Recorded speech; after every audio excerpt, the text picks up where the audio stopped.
మనం బ్రిటిష్ సైన్యం అని ఏదైతే అంటామో నిజానికి అది సైన్యం కాదు. వీళ్ళు జహంగీర్ దగ్గర అనుమతి తీసుకున్నారు. దేనికోసం? ఫ్యాక్టరీ పెట్టడానికి.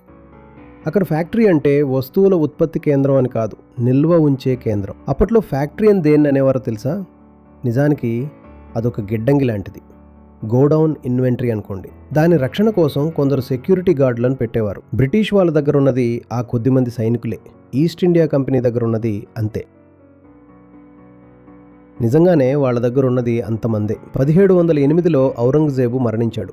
1708లో ప్లాసీ యుద్ధం జరిగింది. ప్లాసీ యుద్ధంలో బ్రిటిష్ సైన్యం 3000 కంటే తక్కువే. అందులో కూడా అందరూ బ్రిటిష్ వారు కాదు. కానీ సిరాజ్ ఉద్దౌలా దగ్గర 50,000 మంది ఉన్నారు. అప్పట్లో బెంగాల్ చాలా పెద్దది. ఎవరైతే బెంగాల్ గెలుస్తారో వాళ్ళు మైసూర్ గెలుస్తారు, ఢిల్లీ గెలుస్తారు, మరాఠాలను కూడా గెలుస్తారు.